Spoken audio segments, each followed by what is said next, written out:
suivrai mon Seigneur et mon Maître, sans jamais m'éloigner de ses pas, sans que rien ici-bas ne m'arrête, et sans rien que le chant de sa voix. Tous ensemble. Je suivrai mon Seigneur et mon Maître, sans jamais m'éloigner de ses bras, sans que rien ici.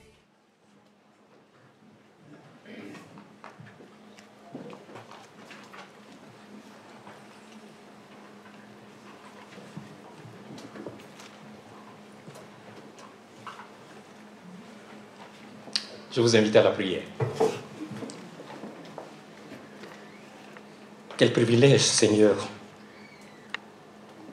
d'être encore ensemble ce matin, de savoir que tu es notre Dieu qui prend soin de nous jour après jour. Seigneur, c'est un privilège de savoir que tu nous as devancés en ces lieux et que nous t'appartenons. Seigneur, nous voulons, avant d'ouvrir ta parole, nous remettre entre tes mains pour que ton esprit puisse ouvrir nos yeux, pour que ton esprit puisse nous conduire. Nous voulons méditer cette parole et nous te demandons de disposer nos cœurs à la recevoir et à la mettre en pratique. Seigneur, pour que ton esprit puisse nous révéler ton véritable mystère, nous te demandons de nous sanctifier par ta parole, pour la gloire de ton nom. Amen. Nous allons lire l'une des 7 lettres que Jésus a envoyées aux 7 églises. La première à l'église d'Éphèse. Nous lisons dans Apocalypse, chapitre 2, versets 1 à 7. Apocalypse 2, les 7 premiers versets. À l'église d'Éphèse, à l'ange de l'église d'Éphèse écrit: Voici ce que dit celui qui tient les 7 étoiles dans sa main droite et qui marche au milieu des 7 chandeliers d'or. Je connais ta conduite, la peine que tu prends et ta persévérance. Je sais que tu ne peux pas supporter les méchants. Tu as mis à l'épreuve ceux qui se prétendent apôtres et qui ne le sont pas. Et tu as décelé qu'ils mentaient. Tu as de la persévérance. Tu as souffert à cause de moi et tu ne t'es pas lassé. J'ai cependant un reproche à te faire. Tu as abandonné l'amour que tu avais au début. Allons, rappelle-toi d'où tu es tombé. Change et reviens à ta conduite première. Sinon, je viendrai à toi et j'ôterai ton chandelier de sa place si tu ne changes pas. Voici pourtant une chose que tu as en ta faveur. Tu détestes les œuvres des Nicolaïtes, tout comme moi. Que celui qui a des oreilles écoute ce que l'Esprit dit aux églises. Au vainqueur, je donnerai à manger du fruit de l'arbre de vie qui est dans le paradis de Dieu.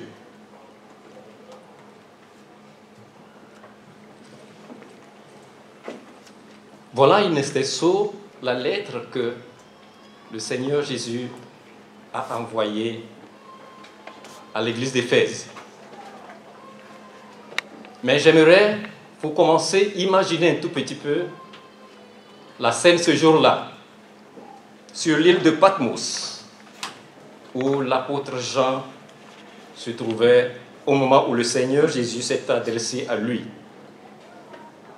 en lui demandant d'écrire.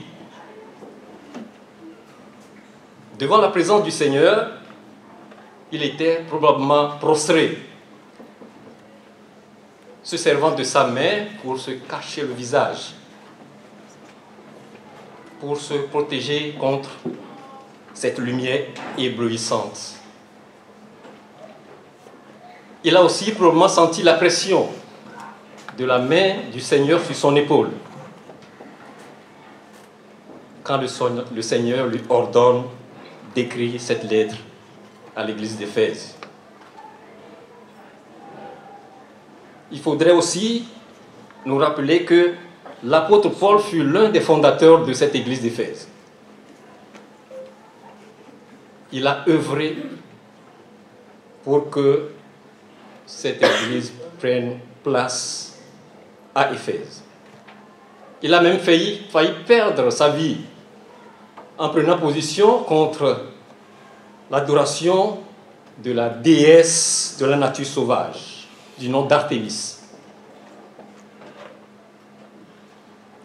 L'apôtre Paul s'est vraiment investi pour que cette église soit fondée. Et cet investissement n'est pas sans conséquence.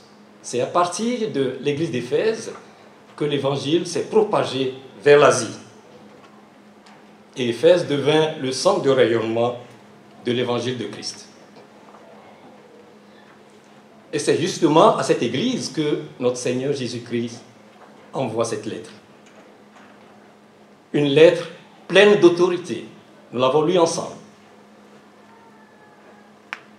Le Seigneur Jésus fait une description et un inventaire complet et précis de la situation de l'église d'Éphèse au moment où il lui envoyait la lettre. Car c'est lui seul qui nous connaît. C'est lui seul qui connaît son église. Il est notre berger. Il connaît le nom de ses brebis et rien ne peut lui échapper. Le Seigneur Jésus a déroulé un panorama de scènes couvrant le passé, le présent et le futur. Nous allons essayer de parcourir cette courte lettre qui est sans complaisance à mes yeux pour en découvrir la teneur.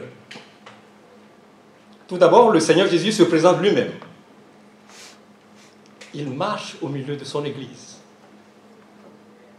Il a son regard sur son Église. Il a son regard sur les responsables. Il a son regard sur le plus petit des fidèles. Savoir que Jésus-Christ est au milieu de nous est une bonne nouvelle, car il est lumière. Cette lumière qui éclaire et chasse les ténèbres. Dans Jean chapitre 8, verset 12, il est écrit « Je suis la lumière du monde. Celui qui me suit ne marchera pas dans les ténèbres, mais il aura au contraire la lumière de la vie. »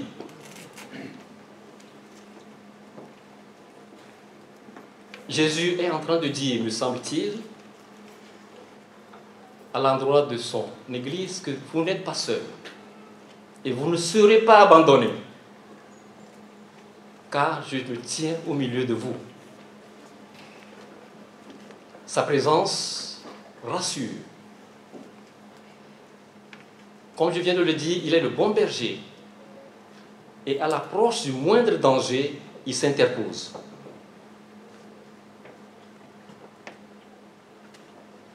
Il prend notre défense au péril de sa vie.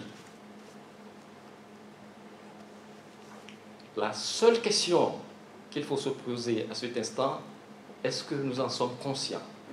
Est-ce que nous sommes conscients que le Christ est au milieu de nous et qu'il nous protège? Et quels en sont les signes visibles de sa présence parmi nous? Le Seigneur Jésus-Christ est-il au milieu de notre famille? Nous nous appuyons sur lui pour faire nos projets, ou alors nous le reléguons au second plan. Mais le Seigneur Jésus nous dit que nous lui appartenons. Au verset 2, il est écrit ceci. je connais ta conduite, la peine que tu prends et ta persévérance. Je sais que tu ne peux pas supporter les méchants. Tu as mis à l'épreuve ceux qui se prétendent apôtres et qui ne le sont pas. Et tu as décelé qu'ils mentaient.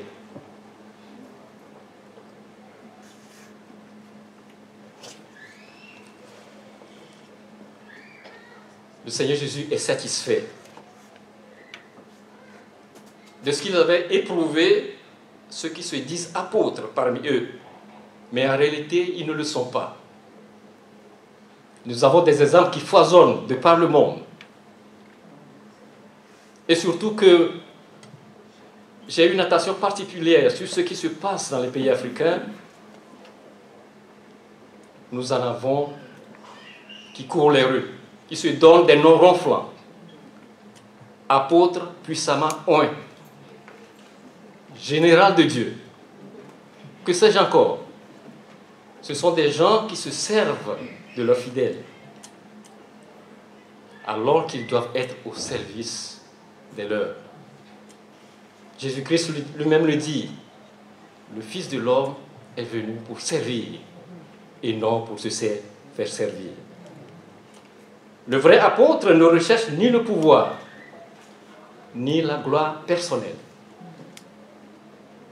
Les fidèles d'Éphèse sont exhortés à aider les faibles.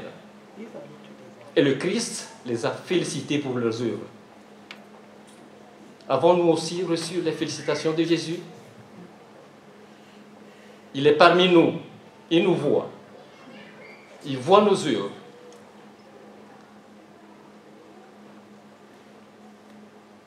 Il a toujours enseigné notre Seigneur. Il a toujours aidé les plus démunis. Il les a soulagés. Il leur a redonné espoir. Et finalement, il a donné sa vie en sacrifice pour notre salut. Cependant, malgré cette obéissance, malgré leur endurance, malgré leur persévérance, il y a quelque chose qui n'a pas tourné rond. Au verset 4, nous lisons ceci. « J'ai cependant un reproche à te faire. Tu as abandonné l'amour que tu avais au début. » Ce reproche vaut son pesant d'or.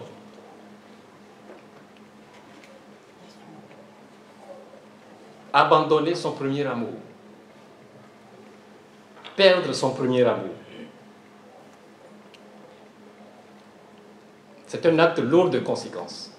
Nous le savons, puisque Jésus-Christ est notre époux. Abandonner son époux, lui tourner le dos, indubitablement, on se livre à la solitude, et finalement, on est à la merci de divers dangers. C'est ce qui est arrivé à l'église d'Éphèse. Une église qui a fait l'expérience de vivre son amour véritable et concret avec le Christ dès son départ, dès le départ. Et qui en a longtemps goûté aux délices de cet amour. Peut-être étaient-ils en train de contempler leur premier trophée au point d'oublier l'essentiel.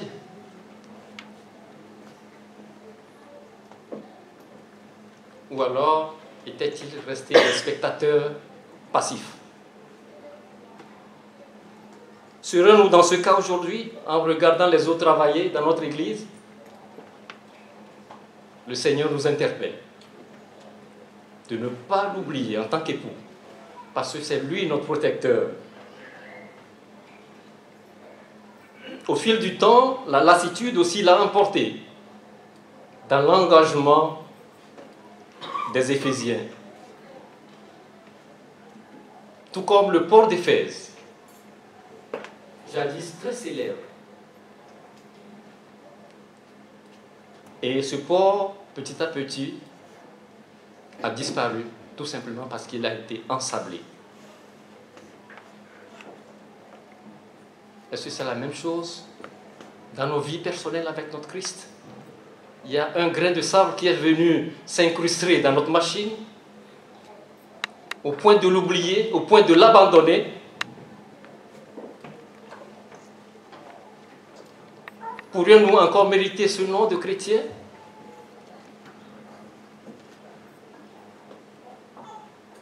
Au départ, je le disais, l'église d'Éphèse était douée dans le discernement et fortement implantée.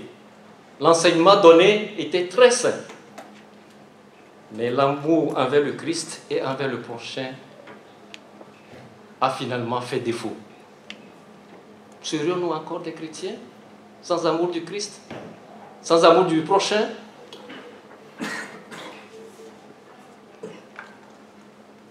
La principale caractéristique de l'église d'Éphèse au début, c'était ce premier amour dont on parle.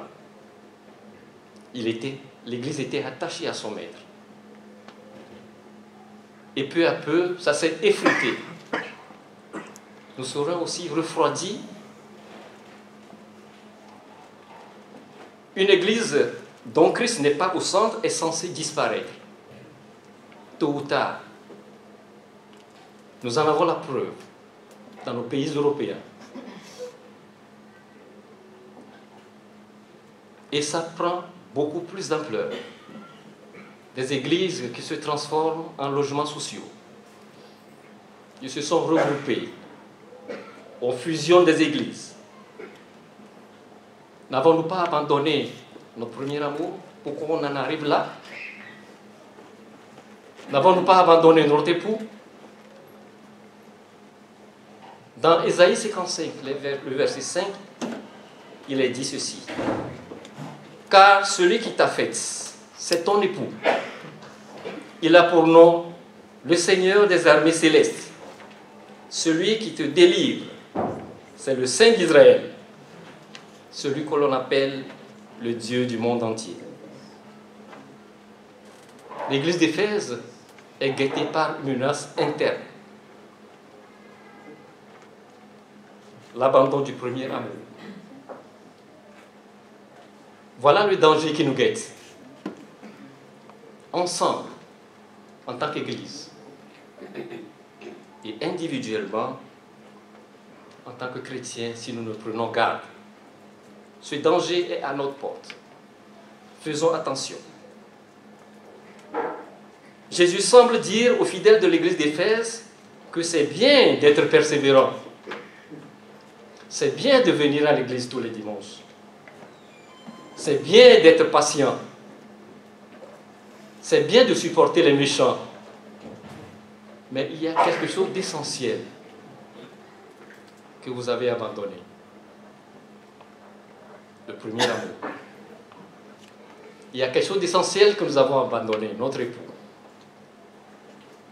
Peut-on encore parler en ce moment de mariage? Nous lui avons tourné le dos. Et comment est-on arrivé là?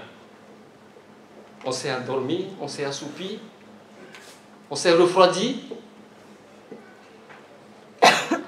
Un grain de sable s'est vite glissé dans votre machine. On ne fait plus attention à son époux. Une flamme qui n'est pas ravivée s'éteint indubitablement tôt ou tard. Il faut absolument la raviver pour que ça demeure une flamme. Combien de fois n'avons-nous pas entendu parler de routine dans les couples? Garder son premier amour est un combat quotidien, une lutte permanente.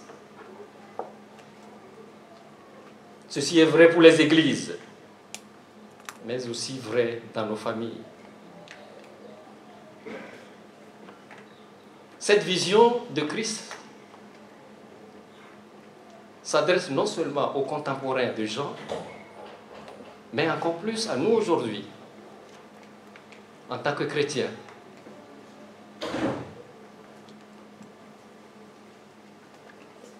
Si le Seigneur Jésus-Christ se présente aujourd'hui, quelle lettre peut-il nous envoyer en tant qu'Église de Liège? Peut-elle renfermer des éloges comme on l'a fait à l'Église d'Éphèse?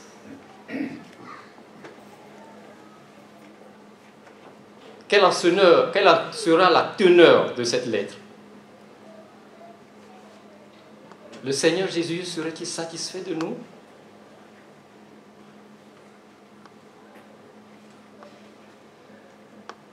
Que cherche le Seigneur Jésus dans son Église? Des chrétiens engagés.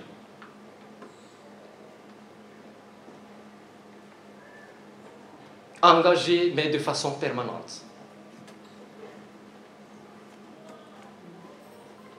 Est-ce que les choses dont Jésus parle dans cette lettre sont importantes pour moi? Est-ce qu'elles sont importantes pour toi?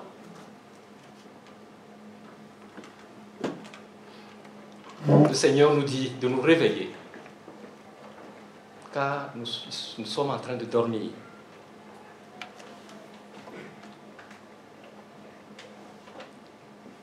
Le Seigneur Jésus réclame un engagement total de notre part, une disponibilité sans faille. Il nous exhorte à revenir à la joie du premier amour. Nous sommes certainement passés par là. Quelle joie vit-on quand on découvre sa bien-aimée la première fois? Ça s'est assoupi au fil des temps. Mais le Seigneur nous dit, nous met en garde. Faites attention que ça ne se refroidisse pas, qu'il y ait toujours ce brin de feu en dessous pour le raviver. Christ veut que nous soyons vivants, prêts à s'investir à nouveau. Et dans cette exhortation, Jésus se pose en époux jaloux et qui demande aux Éphésiens de retrouver leur premier amour. Nous le savons tous, l'amour va au-delà des sentiments. C'est un engagement permanent, un investissement personnel. Nous devons rester éveillés, de jour comme de nuit, car l'époux reviendra comme un voleur. Nous ne savons l'heure, nous ne savons ni le jour. Nous devons rester éveillés.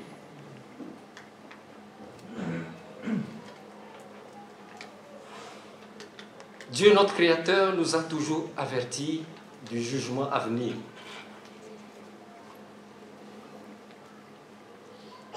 Et il nous a offert le moyen d'en sortir par la repentance. Jésus annonce sa venue à Éphèse par un avertissement.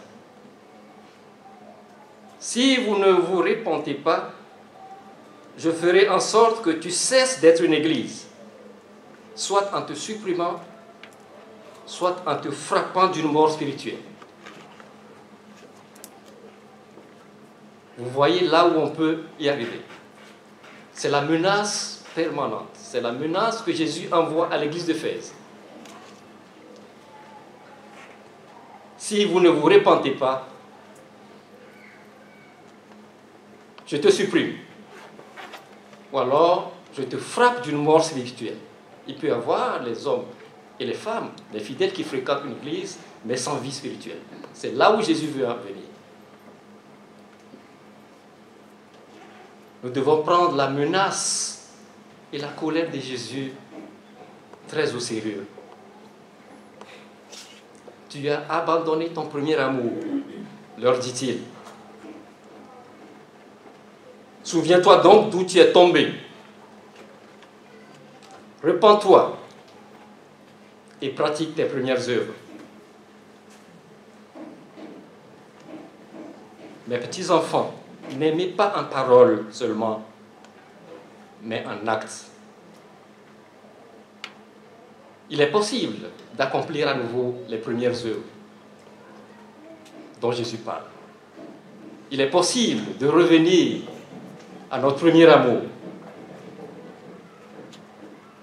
il est possible de raviver la flamme de cet amour. À tous ceux qui se sont repentis, il y a une promesse alléchante au bout. Jésus leur promet l'arbre de vie, la vie éternelle. Car c'est lui seul qui sonde les cœurs et les reins. Il connaît les œuvres de chaque église et de chacun d'entre nous.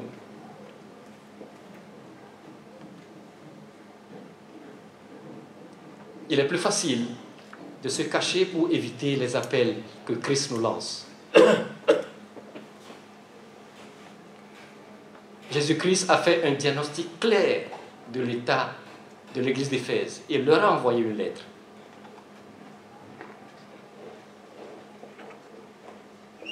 Est-ce que nous fuyons nos responsabilités dans notre église? Est-ce que nous rejetons les appels que Christ nous lance jour après jour? Il est à la porte. Il frappe. Il nous demande tout simplement d'ouvrir et de venir souper avec nous. Nous avons reçu l'avertissement et nous devons le prendre au sérieux. Notre Seigneur Jésus prévient toujours, toujours et toujours. Il nous prévient. Il a averti le peuple de Sodome avant de le détruire. Il a averti le peuple de Ninive avant de le juger. Il nous avertit encore aujourd'hui. Prenons donc cet avertissement au sérieux. Je vous invite à la prière.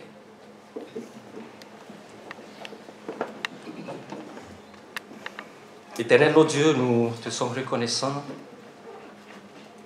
et au travers de cette parole,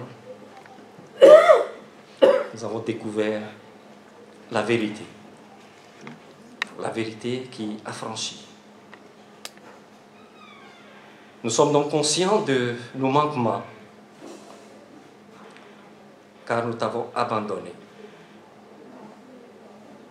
Nous devons en tirer les conséquences.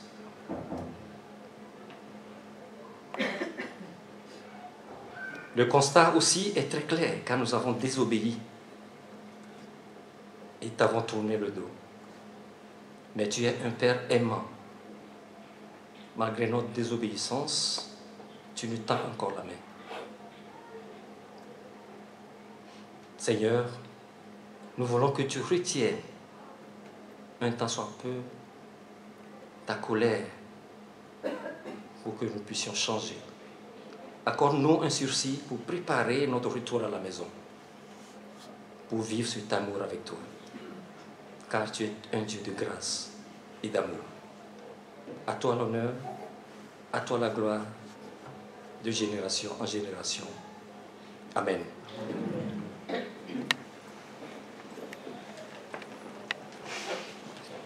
Nous allons poursuivre avec le cantique suivant, ATG 64. À Dieu soit la gloire.